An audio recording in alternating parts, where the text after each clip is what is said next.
हरियाणा नए मंत्रिमंडल के विभागों के बंटवारे की, जिसको लेकर जहां नवनियुक्त जो मंत्री हैं वो खुशी से फूले नहीं समा रहे, तो विपक्ष कह रहा है कि आचार संहिता का उल्लंघन है। भाई किसे का गल रहा से घी तो किसे का उचट रहा से जी। बाकी न्यू बता किस मंत्री ने कौन सा विभाग मिल रहा से यार। हरियाणा के सीएम नायब सिंह सैनी के पास गृह मंत्रालय के अलावा आबकारी एवं कराधान मंत्रालय है, साथ ही साथ वो सभी मंत्रालय उनके पास है जो अन्य मंत्रियों को अलॉट नहीं हुए। अच्छा न्यूज है फिर भाई जो और मंत्रालय से तो न्यू बता मने कंवर पाल गुज्जर ने कौन सा मंत्रालय मिला भाई। कृषि मंत्रालय है उनके पास। अच्छा कृषि मंत्रालय तो दे दिया, तो भाई फिर जेपी दलाल साहब तक के दिया है। वो है वित्त मंत्री, सारा लेखा जोखा उन्हीं के पास है अभी। अच्छा मतलब मामला उन्हें दो रहा है। यार मतलब कंफ्यूज हो गया यार मैं तो, मतलब उसके दे दिए उसके दे दिए यार। एक तो मसहत याद करिए थे मेरे यार, सारे विभाग के मंत्री के नाम है, अरे फिर मतलब बदला बदली कर दी यार। मैं सही बताऊं तो मतलब जब टेस्ट होगा ना नवीन, जो टेस्ट होगा मंत्री के विभाग के नाम का, भाई इस मतलब मैंने 10 में का 0 नंबर ही मिलेंगे यार, मैंने याद नहीं है भाई। आप देना चेस का एग्जाम विकास भाई, आपसे पूछेंगे मंत्रालय क्या कह रहे हैं यार। वही हरियाणा के नए स्वास्थ्य मंत्री डॉक्टर कमल गुप्ता का कहना है कि वो खुद एक डॉक्टर हैं और वो पहले मेडिकल ऑफिसर के साथ साथ सीएमओ के पद पर भी रहे हैं, तो वो स्वास्थ्य विभाग की जरूरतों को अच्छे से समझते हैं। विभाग मिला अच्छी बात है, क्योंकि इसकी मैं एक एक चीज़ से वाकिफ हूँ। मैंने इस विभाग को अपने जीवन में जिया है। मैं मेडिकल ऑफिसर भी रहा, मैं सीनियर मेडिकल ऑफिसर भी रहा, तो मुझे एएनएम की क्या वर्किंग है, वैक्सीनेशन की क्या वर्किंग है, तो इस तरह से सब चीज़ों का ज्ञान भी है। भाई मंत्री जी तो मतलब पूरी फीलिंग ले रहे हैं यार है? भाई मंत्री ते स्वास्थ्य मंत्री बन गए तो और की चाहिए यार है?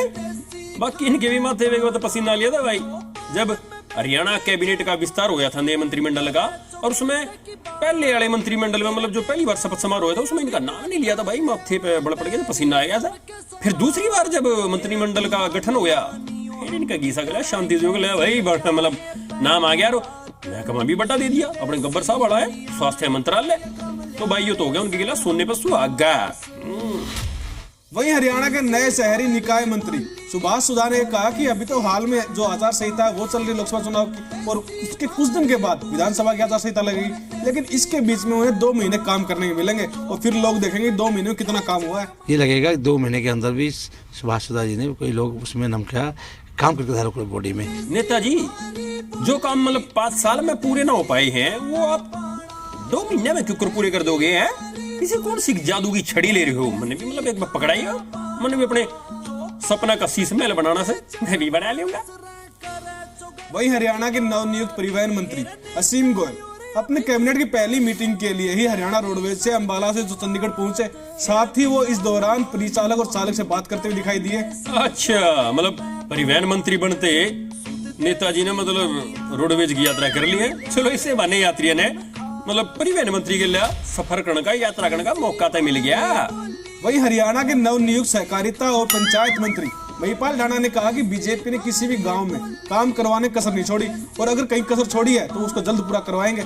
पिछली सरकारें सिर्फ एक काम करती थी, गली के लिए, नली के लिए, चौपाल के लिए थोड़ा थोड़ा पैसा दे देते थे, दे के एहसान तोड़ते थे लोगों पे, सरपंचों पे, और उनको वोट बैंक के रूप में इस्तेमाल करते थे। गांव के डेवलपमेंट नहीं हुए। हमने पिछले 10 साल में डेवलपमेंट का कोई काम गांव में छोड़ा नहीं है, कोई काम नहीं छोड़ा है। अच्छा ऐसी बात है नेताजी, पर एक बात बताओ मैंने, जो आदर्श ग्राम योजना के तहत है सांसद ने जो मतलब गांव गोद ले रखे थे, कई मतलब मंत्री विधायक ने जो गांव गोद ले भी ले रखे थे, मतलब उनका क्या हाल से देखे आपने एक बजा के? उनके मानस कितने दुखी हो रहे, कितनी मूलभूत सुविधाएं उन गांव में मिलने लग रही है? एक बार देखियो फिर बात करियो। वही हरियाणा में हुए मंत्रिमंडल विस्तार को लेकर हरियाणा के पूर्व सीएम भूपेंद्र सिंह हुड्डा ने बीजेपी पर जमकर निशाना साधा। उन्होंने कहा कि तुम सीएम बदलो, लोग जनता सरकार बदलेंगे। तुम मुख्यमंत्री बदलते रहो और लोग सरकार बदलेंगे। चेहरे बदलने से क्या आता है? मुख्यमंत्री चेहरे बदलने से कोई अंतर नहीं है। संग लताऊ 1 2 3 4 5 मतलब 5-7 साल नहीं 10 साल तक बार देखने लग रहे हैं।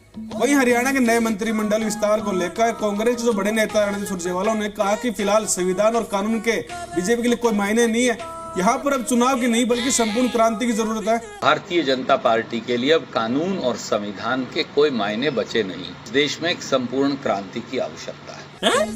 कौन सी क्रांति नेताजी?